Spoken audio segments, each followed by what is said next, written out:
I was raised by a single mom in trailer parks all over the southern Ozarks, and while it definitely wasn't a childhood I'd want for my own kids, I can't say my mom didn't try. In fact, she did a fine job. She worked her butt off to keep a roof over our heads and food on our table, and aside from a few isolated incidents, I'd say the vast majority of my younger years were very happy ones. But there's this one thing that really stands out to me. From back when I was in 3rd grade, and it kept me up at night for weeks afterwards wondering what in the world had really happened. And so for the longest time, we had these neighbors to the right of us who coincidentally were also a single mom and daughter.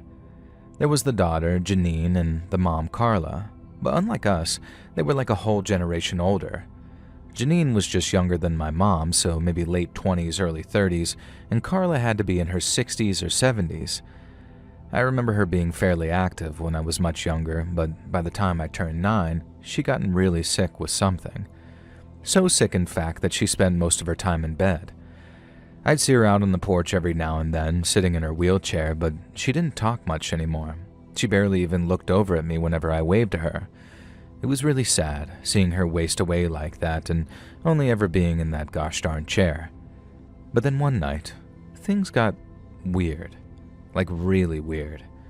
And so, on the night in question, I remember waking up and feeling like I was about to wet the bed, and so I took myself off to the bathroom as quickly and quietly as I could.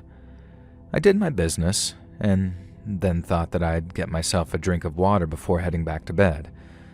Those summer nights in Arkansas can get pretty stifling sometimes, even up in the hills, so I remember being really parched and having this absolute need for some water.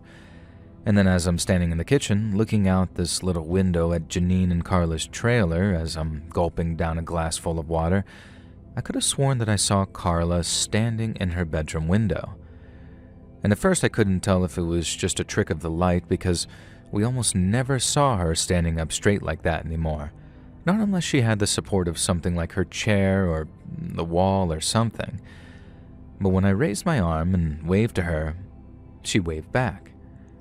I was happy, really happy in fact.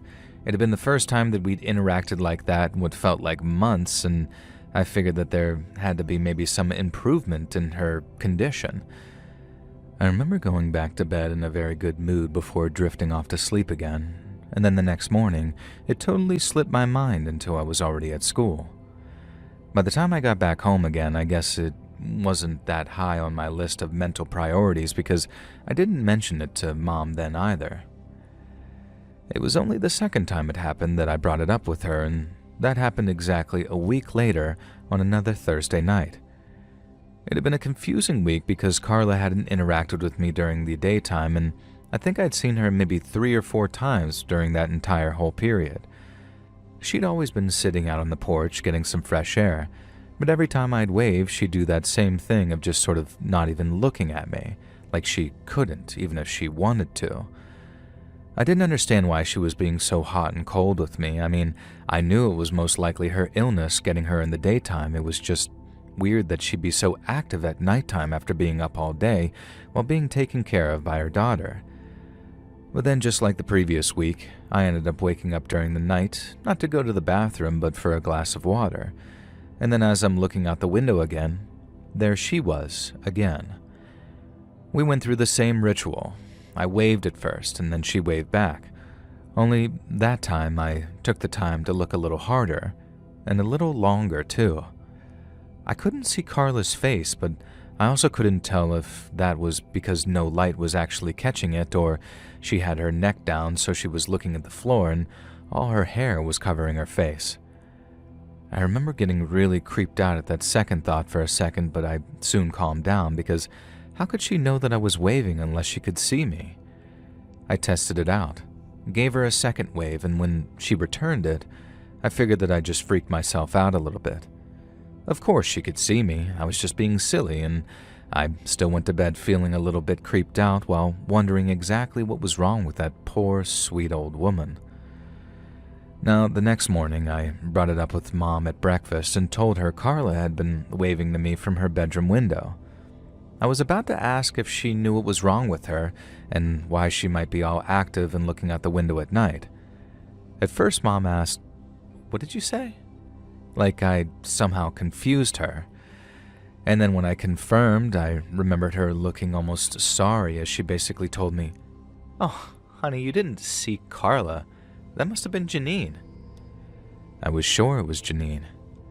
I saw Carla's skinny arms. It was Carla's bedroom I was looking at, and I saw the same nightdress that she was wearing in the daytime, too. All parts that were lit up from the outside, I just couldn't see her face. I remember insisting to my mom that yes, it was definitely Carla, and then after she just sighed, she told me why that could not have been Carla waving to me from the window. You see, her condition had worsened to the point where she couldn't get out of bed. She was only awake for a few hours a day, and when she was, it was only ever in the daytime, and she was way too weak to do anything but just lie there and talk. I hadn't been out of bed in weeks by the time I thought I saw her, so there was no way in hell that she could have just stood there by her bedroom window at night, waving at me. I knew better than to argue. Mom never was one for back-talking. But I also knew it in my heart of hearts, even though I was only 9 years old at the time, how that must have been Carla I was looking at, not Janine. It only happened once more, as in sort of I only saw Carla in the window at night one more time, and on that occasion, I didn't bother waving to her. I was just too creeped out. I thought about yelling for my mom, but I also knew that if I did, fate would make it so Carla disappeared from the window and would make it look like I was just making stuff up. I even tried it out too. I walked back to my room and then crept into the kitchen and looked to the window, and then what do you know? Carla was gone again. Like it was her trying to cause trouble by, I guess you might these days say, gaslighting me. I still hoped that she was getting better, even if people said she wasn't, but in reality, Carla wasn't long for this world. I remember seeing a minister and assistant stop by one day, driving this big fancy sedan, well, fancy to me anyway, and they stopped by Janine and Carla's place, and I remember asking my mom why. She told me that Carla probably wanted to get right with God before her time came, and how that's what sick people do sometimes when they're close to the end. I believed it at the time, but nowadays, I think differently about that visit. Lots of strange things happen in the Ozarks, especially in the darker, less traveled areas of the mountains. It's not uncommon for people to seek the help of the church when their loved ones are really sick or acting strange, and while I don't know exactly what that minister did, I know a couple of days later, Carla passed away. Me and Mom went to her funeral, and I remember people expressing almost this sort of feeling of relief. Relief that Carla was no longer suffering from whatever illness it was. But looking back on it, I'm not sure it was an illness, at least not in the conventional sense. I just hope that whatever that minister did, it brought her everlasting peace.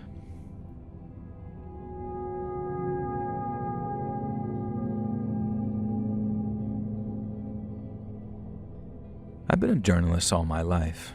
I can't say I've worked anywhere particularly prestigious, but I made a living mostly through sports journalism. I've met some fine people in that time, some I remember well, and some that are beginning to slip my mind as the years go by. But out of all of them, there's one man whose name I'll never, ever forget, and that's a guy by the name of Chris Woods. Chris was a veteran of the Country Gazette that I worked at back when I was still just a pup, and he was held in such high regard that he worked GA, or General Assignment. Now, that's when a journalist is trusted to pick their own subjects, usually on account of their impeccable nose for a story, and so you can imagine how skilled Chris was, how much we all looked up to him, and how devastated we all were when he suddenly passed away one winter. His car was found parked up on the War Eagle Bridge with a note on the driver's seat explaining how there had been a diagnosis and how he was too tired to fight it. People were shocked. Some respected his right to choose, but others didn't and said that he should have fought. But to my eternal shame, I didn't have the heart to tell them that none of it was true. You see, the night before he passed, Chris came to me with one of those big old brown envelopes in his hand, A4 size.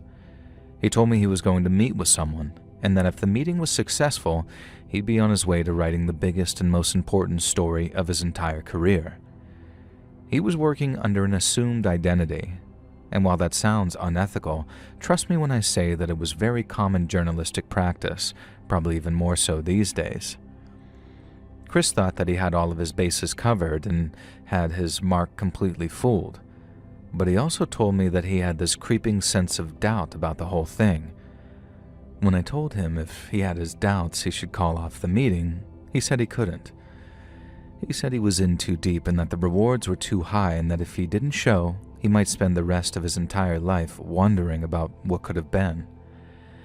But if anything did happen to him, I was to give the envelope to a buddy of his who worked over at a paper a city over, because inside were all the notes, audio recordings, and photographs he'd collected during his investigation into the Cave Creek Baptist Church. Chris first mentioned the church about 6 months prior after a weekend spent visiting his elderly mom. She still lived in the house that he grew up in, way out in a little town called Mount Judea.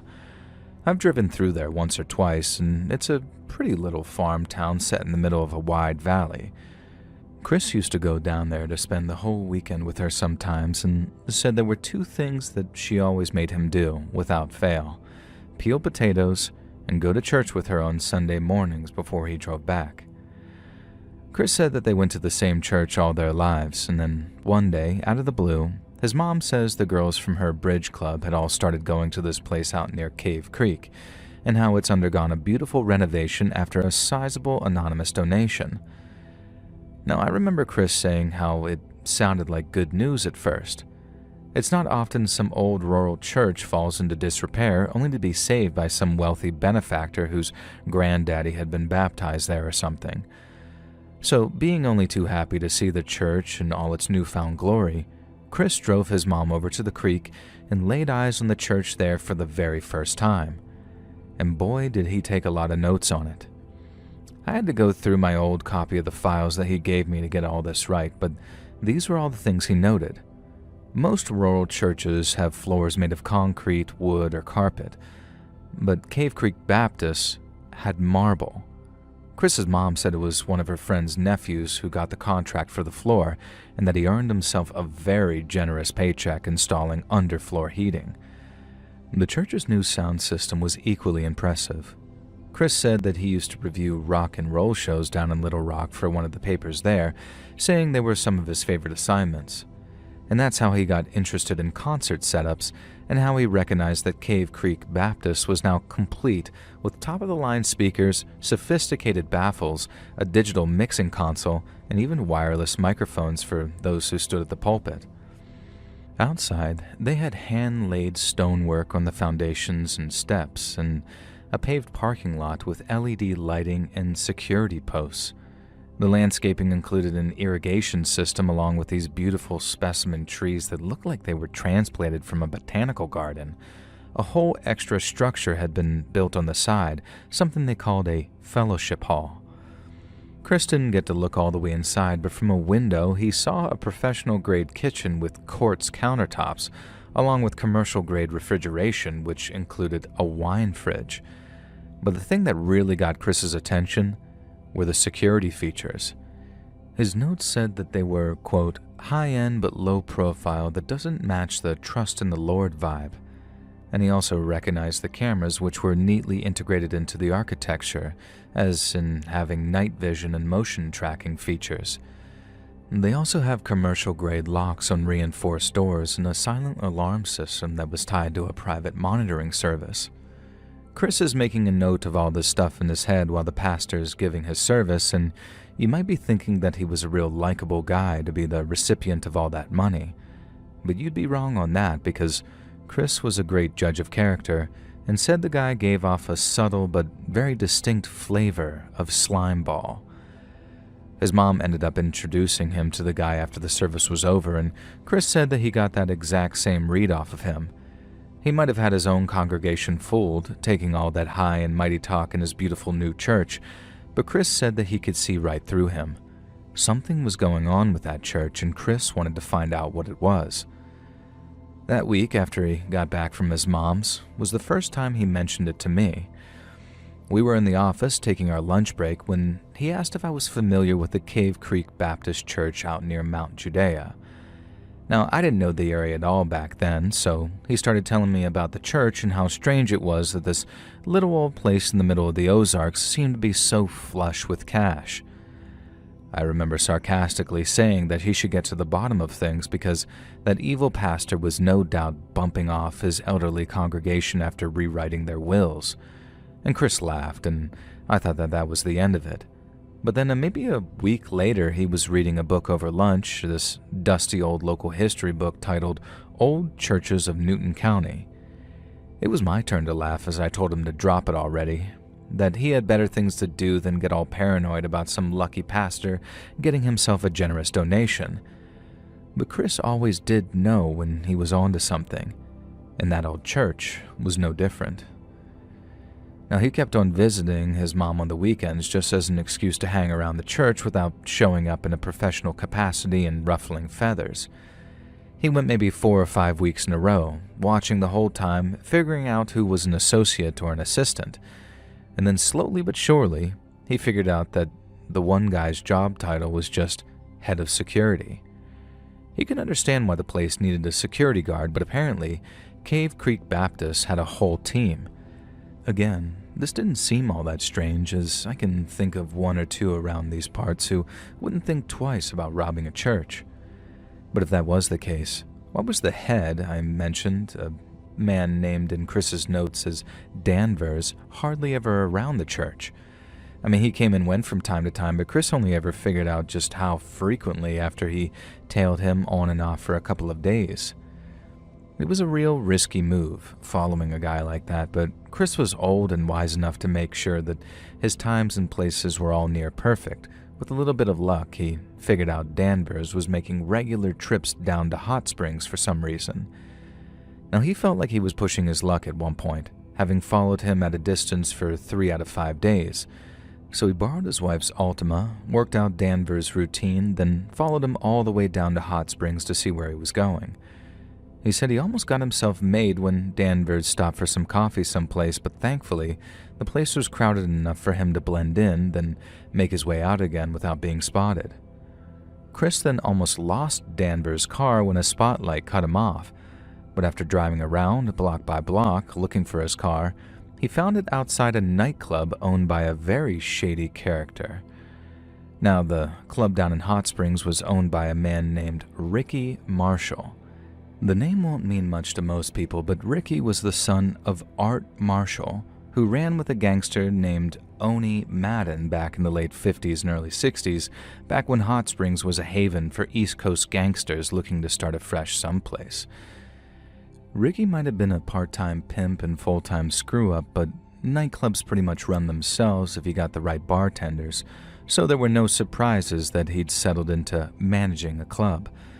But there was no way he was doing it all without the blessing of his uncle, Art's younger brother, who by then was the head of the local underworld there. But what business did a rural Ozark church have with a nightclub run by a former pimp? Chris didn't get any clue to that little conundrum until he got back to Fayetteville and was able to do some serious research on Ricky Marshall. That's how he discovered that not only did Ricky have convictions related to prostitution, he also had them for transporting minors across state lines for the purposes of said prostitution and for distributing extreme exploitative material. And this added a whole other dimension to the story because while it was obvious that Danvers wasn't transporting prostitutes either to or from the club, there was some kind of other exchange going on. Yet while the pastor up at Cave Creek seemed like a creepy son of a bitch, it didn't make sense that he was taking large weekly deliveries of magazines or whatever it was. No, there had to be money in the case Danvers carried out with him.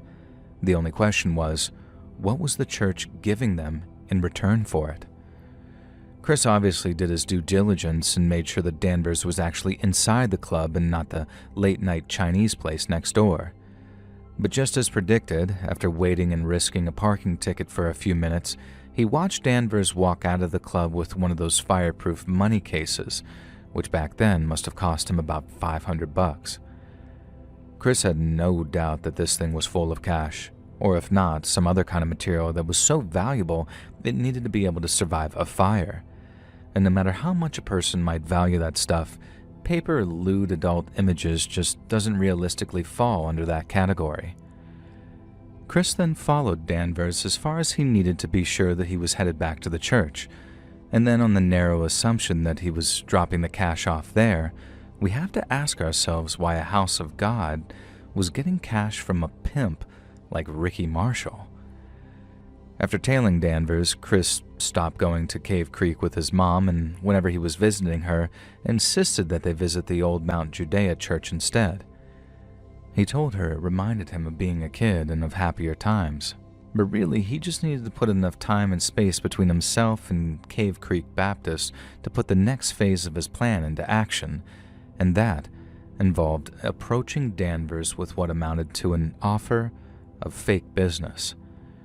Chris waited until he wouldn't be recognized, which also involved the very old-school technique of growing out his beard and investing in a dark pair of sunglasses.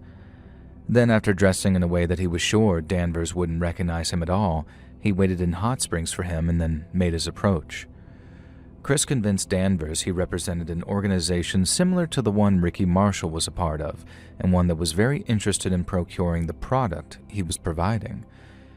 I guess it wasn't Chris's first rodeo either, because he took Danvers all the way from "get lost, buddy, I don't know what you're talking about," to admitting he could bring a sample if Chris could actually compensate him.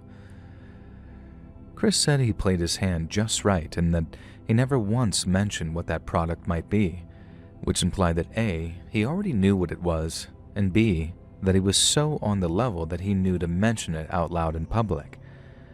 Danvers still seemed a little skeptical, even after Chris invited him to pat him down for wires and what have you, but after promising him a sizable finder's fee for sourcing materials for him, Danvers relented and gave Chris a number to call in exactly 24 hours in order to confirm the sample exchange. Chris waited, called the numbers, and then confirmed a time and place for them to meet. And then 2 days later, he was at a desk at the end of the day giving me instructions on what to do with the envelope full of notes and evidence. I didn't take him all that seriously at the time because over the course of maybe a month or two, he'd gone from mentioning his suspicions to reading that old history book to acting like he was about to expose the truth behind the JFK assassination.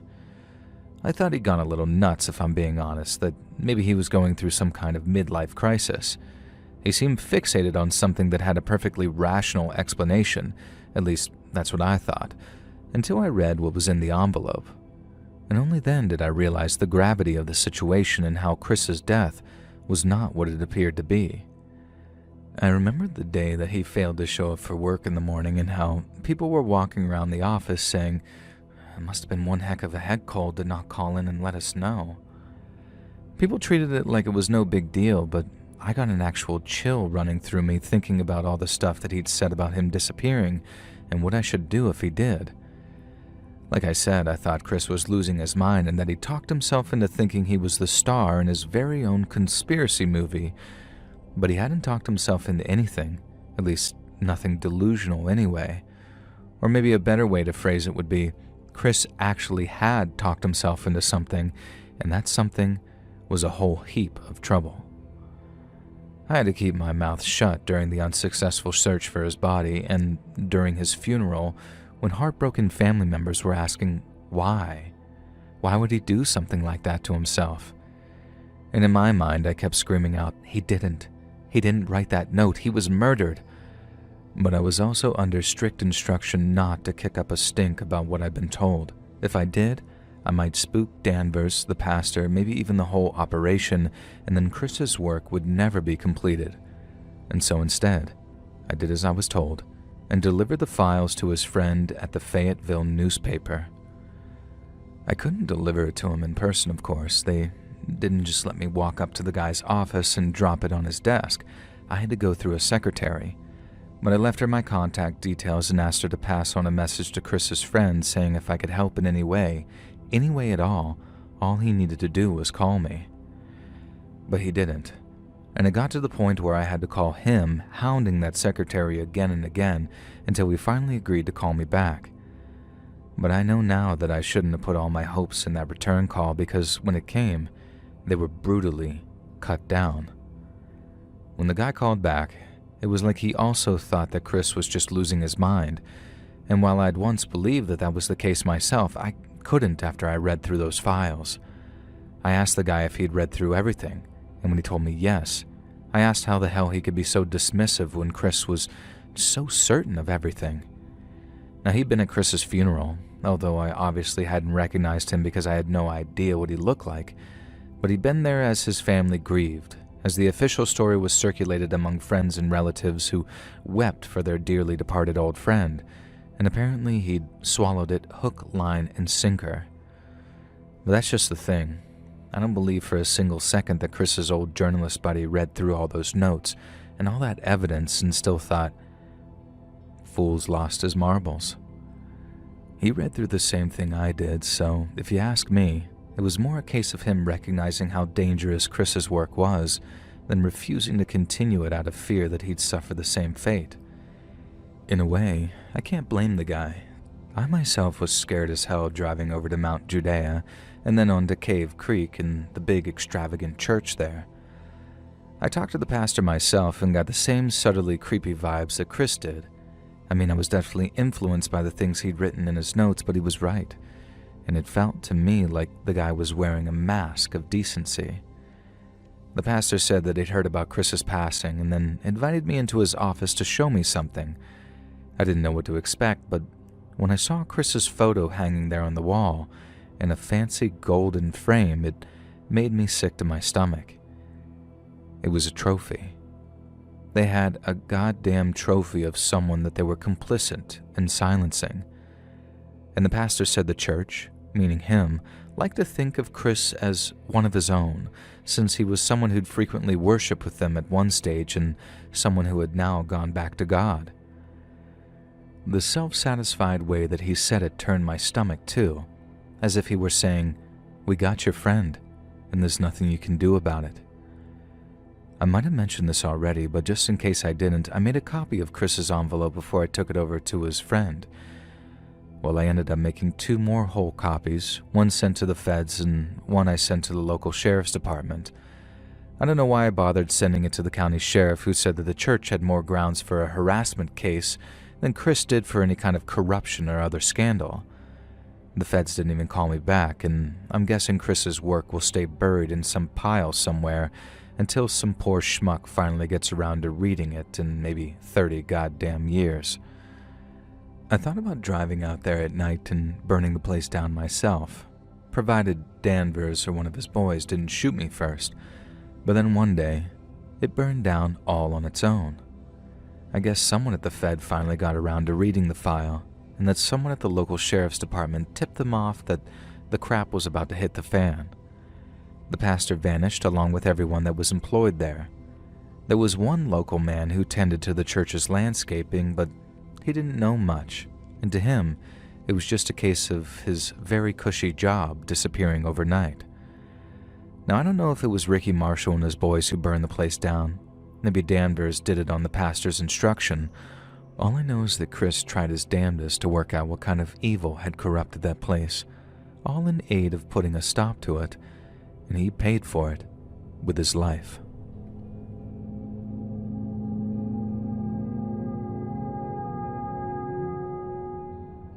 I was born and raised in the southern Ozarks and spent the majority of it living up in small mountain towns. My best friend growing up was a guy I'll call Tom, or just Tom, because he ended up playing drums in the high school metal band that we put together back in 1991. Our guitarist was a guy we called Wizard, because he was so goddamn good that black magic just seemed like the only explanation. I was the lead singer, or more like the lead shouter, and then on bass we had a dude we called Ripper, or just Rip for short. And Rip was crazy. He was loud, wild, and didn't even play bass when he first joined the band, but he had this intensity and vision about him that was second to none. It wasn't even like he could write songs either, but the ideas that he had for them and the stuff that he came up with lyrically, it blew our minds at 18 years old. And there was one line that he wrote that went something sort of like, "Nuclear fire funeral pyre, bathing the ruins in poison dust. And that had me and Tom Tom both like, dude, that is awesome. And then even though he had this really rough, kind of amateurish art style, the stuff he drew for potential EP and album covers was just incredible. I'm talking like the kind of stuff that you might expect a patient in a mental asylum to draw, but cool. Like outsider art, if you know what that is. Now anyways, Rip had all the vision, and I did an okay job of shouting his lyrics in a way that did them justice, but it was Tom Tom and the Wizard who made the music really pop. Wizard was a legitimately talented guitarist, and since he played a lot of super complicated jazz guitar, he could learn whatever ultra gnarly solos we needed him to. He also understood music, like he could read sheet music and knew which notes and chords we needed to play to make something sound a particular way. And then since all we wanted was to sound scary and heavy, the Wizard helped make that happen in a big, badass way. We wanted to get good, really bad and really fast, so we put in the hours, day after day, practicing at this abandoned cabin in a place that we called the Dog Patch that we converted into a semi-soundproof practice space. Now, I don't want to say exactly where the Dog Patch was because this is a snake that I don't want to wake, you know what I'm saying? But it's also a story that's too crazy not to tell, so let's just say the Dog Patch was out in the Ozark Mountains someplace, in a spot where so few people lived that we'd actually play heavy metal all night, volume all the way up, and not have to worry about the cops. Now, we started out slow, learning a couple of the slower ex-hoarder songs from Slaughter in the Vatican, but as we got better and better, and the songs got tighter and tighter, it was like we unlocked something collectively, and that's when things really started to pop. We practiced a lot, and we got good, but there was an arrogance about us too. A swagger that said, of course we're good. We work hard at this stuff, and we're going to show the whole damned world just how good we really are. Now, spoilers, we didn't end up showing the whole world this, but we did end up showing about 24 venues in some of the bigger towns and cities in northern Arkansas, and let me tell you, that became like a drug after about 3 or 4 of them.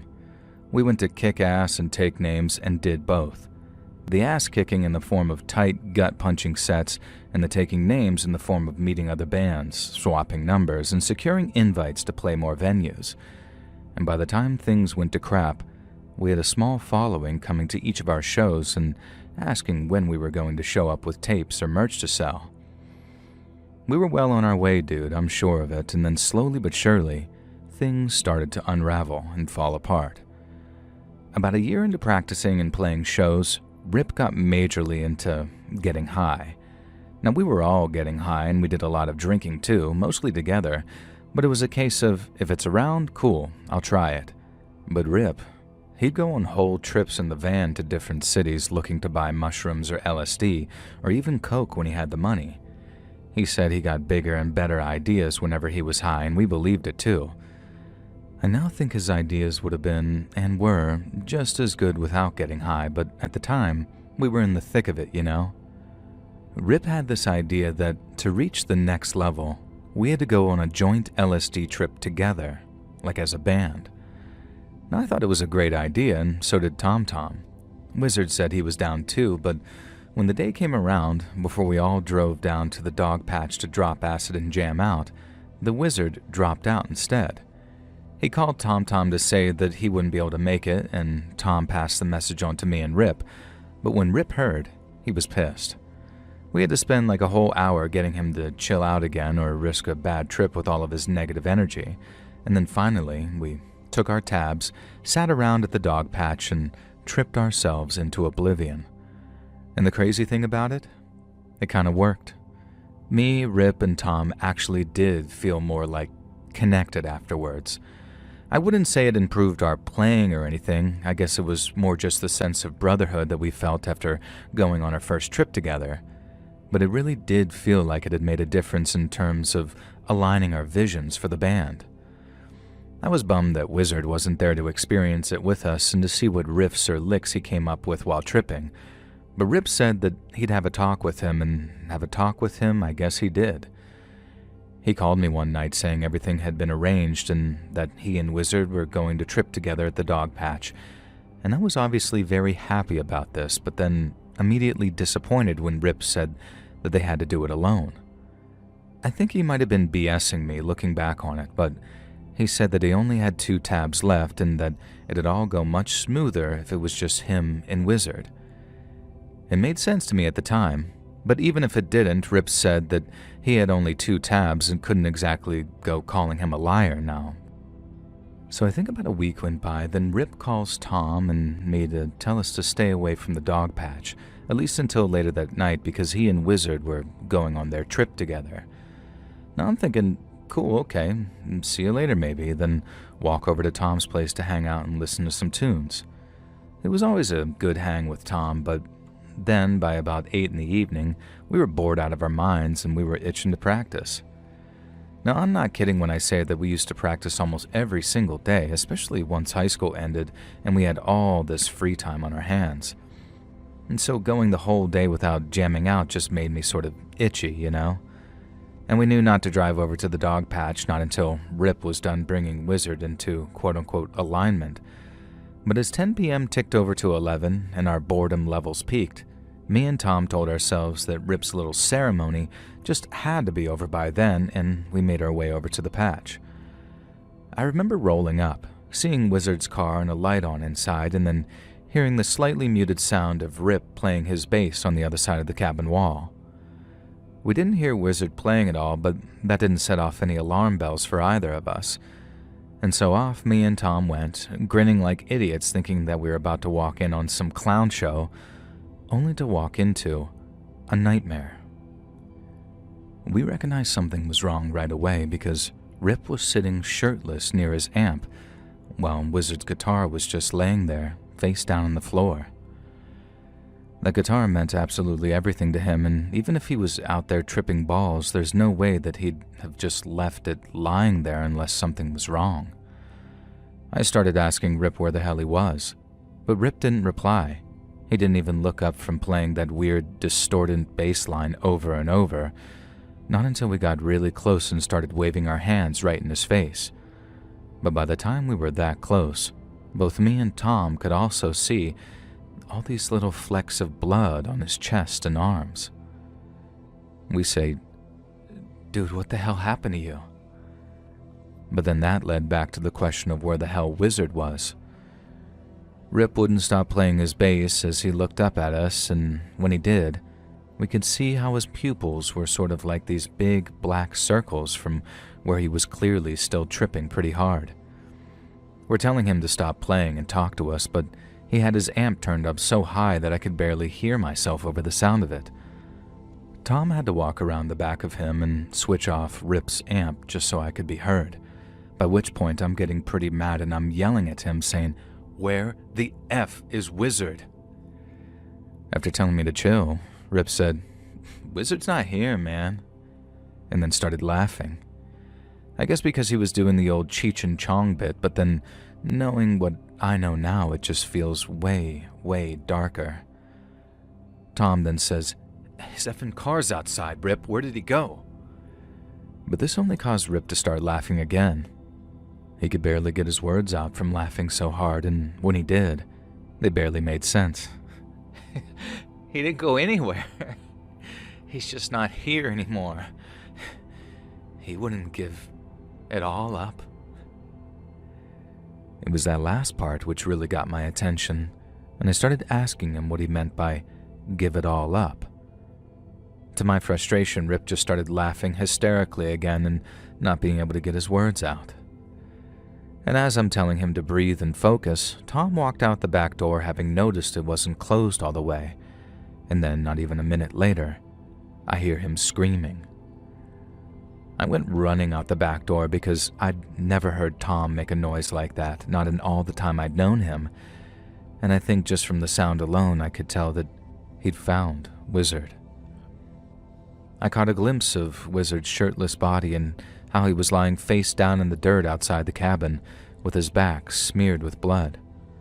There was a lot of it too, blood I mean, and so much that I also thought that he was dead.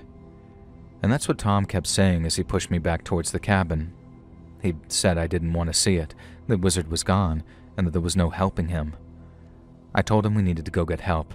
I guess because I couldn't accept what he was telling me, but when he told me about Wizard's head being cracked open and that we needed to get the hell out of there before Rip did the same to us, it flipped a switch in my mind. I first thought that maybe it had been an accident or something. The Wizard had fallen and smacked his head on a rock while he had been out tripping, and Rip was just too high to even realize or handle it. And Tom had seen the body up close. He'd seen the damage done, and from his perspective, there wasn't anything accidental about them. The next thing, I was back in the cabin yelling, "What the F did you do?" as Tom just kept on pushing me towards his car. He was growling at me to shut up and move, and behind him, Rip was still sitting on his butt with his base across him, smiling as I yelled at him. He wasn't laughing then, though. Smiling, sure, but not laughing, and he was calmly explaining that Wizard couldn't commit, and he had to go. I remember him saying something about another band and how Wizard couldn't make the first acid trip because he was playing with another band someplace. Then in this big, booming voice, Rip called him a traitor and told us we knew what happened to traitors. He then launched into some rant about loyalty, but I didn't catch it, because by then, Tom had managed to wrangle me outside. Rip continued to rant and rave as Tom continued to force me towards his car, but by then, Rip's voice was all muffled and barely audible. I guess it was only then that I tuned back into Tom and heard him telling me, "Get in the car, dude. We need to get ready to move." I could not have agreed more because we needed to find some place to call 911, but that's not what Tom had in mind at all, because after I'd climbed into his passenger seat and he climbed in beside me, he didn't start the engine. Instead, he reached across me, opened up his glove box, and pulled out a gun. Now, it might sound messed up, but at the time, I kinda got it. I didn't think that Tom was that mad about what Rip had done. I mean, I knew he was mad, but I thought it was more of a sort of, we need to go get this son of a bitch in cuffs before he runs off. But when he said, we need to get out of here, I guess it was because he was planning on committing a murder of his own. And honestly, I understood his thinking, which is why I didn't try to stop him at first. When I realized that if he did shoot Rip, if he walked in there and blew his head off like he deserved, then all 3 of my bandmates would have their lives cut short and not just 2. The last thing I wanted was for Tom to go to jail for the rest of his life, so after those first few moments of asking, "What are you doing?" but knowing exactly what he was doing, I switched to, "Tom, don't do it. He's not worth it, man." But I couldn't even sell that last part to myself because I didn't believe it. Rip deserved to die for what he did, and I didn't know if I had it in me to stand in front of the bullet. I followed him out of the car just as Rip appeared in the open doorway of the cabin with a big smile still plastered across his mouth. I was still yelling at Tom not to do it, and he already had the gun pointed right at Rip's head, but you'd never have guessed it from Rip's reaction alone. He had his arms stretched out either side of him like he was inviting Tom to shoot him, and he was saying a whole bunch of stuff at the same time, but the thing that stood out was when he said something like, "If you honestly think I deserve to die for it, then go ahead, shoot me." Tom walked right up to him. I mean, so close that he was like pushing the gun against the space between his top lip and his nostrils. And then he stopped and didn't shoot. I remember thinking something to the effect of, "Oh, thank God," because the last thing we needed was another dead body out there. I thought Tom was just going to yell at him because he started screaming all of these curses at him, like he was just going off on everyone he could think of all at once. I thought he was letting off some steam, or maybe about to pistol whip him, but then, bang! Tom shot Rip right through the mouth, and at least from where I was standing, it killed him instantly.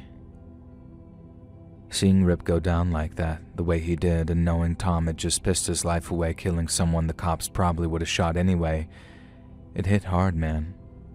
I remember spinning away with my head in my hands, saying, "No, no, no," over and over. I didn't want to look because I couldn't accept it. And then when Tom started yelling at me to get in the car, I couldn't bring myself to do it at first. I kept saying how if I did, we were all going to jail, because that'd make me probably an accessory. But then I also realized that if I didn't get a ride someplace, I'd have to walk there to get help, because there was still the voice in the back of my head thinking, maybe they're still alive. We drove until I saw a house with a light on, then demanding he stop. I knew it might be the last time I ever saw him, but we didn't have the luxury of some long, drawn-out goodbye. At the very least, I needed to somehow prove I wasn't involved in all the killing by being the poor bastard to call it in. But like I said, there was still this semi-delusional part of me that thought that I could save the day. I'm glad I followed that instinct. And my wife says it was God speaking through me because he knew all too well that Rip and Wizard weren't quite in his company yet. I used a stranger's phone to direct the EMTs out to where they were, and by some stroke of God's hand, those paramedics discovered them both and that they were still alive. Both Rip and Wizard were rushed to the hospital, Wizard with extensive head injuries and Rip with a big hole through his cheek and jaw from where the bullet Tom fired smashed through his teeth and out the other side without damaging anything major somehow. Both went into surgery that same night, and both came out okay, albeit with very different paths to recovery. Wizard obviously came off way worse, and after having his skull clamped shut with metal staples, he spent a whole year learning to walk and talk again. He also had to relearn how to play guitar, which was messed up on a whole other level. Now, he said he could remember how to play all the stuff he used to, but it was like his hands had forgotten. It said it made him feel like his brain had been translated into another body or something, like it was really freaky like that, and he had all the support of his friends and family too, and Wizard was a popular guy, whereas Rip, he didn't have much in the way of family, and after people heard about what he did, no one wanted to associate themselves with him. He ended up living with expensive scarring on both sides of his face, and after he recovered from his surgery, he was put on trial for attempted murder, pled guilty, and ended up going to prison for just over 10 years. I heard he got into the logging industry and probably had guys wondering how the heck he got those scars, but whether or not he told them the truth or told them at all, that's a question I don't have the answer to. I never did see him again, and I never saw Tom again either. My guess is he left the country thinking he'd killed Rip and fearing the death penalty since the state restarted executing people just a year or two prior. We actually wrote a song about it since the method they used was lethal injection. Tom thought it was cool because the concept scared the crap out of him, so when faced with the prospect for real, I don't blame him for swapping Tom for El Tomo Tomo, if you know what I'm saying. And the only person I kept in touch with, who I'm still in touch with, is Wizard. He moved out to California to try and make it big playing guitar, and while in many respects he achieved his dream, he realized the touring schedules and the lifestyle just wasn't for him. He switched to being a session musician and tutoring kids on the side, and then since he found it so rewarding, he switched to tutoring full-time and ended up making enough to support his wife and 2 kids of his own. Now, it's nice to think that he's doing okay, but sometimes I feel like I'd do just about anything to know how Tom's doing, and it makes me sad to think that these days I might pass my best friend from childhood in a busy street and not know him from Adam. So Tom, if you just so happen to hear this, reach out, buddy. I miss you.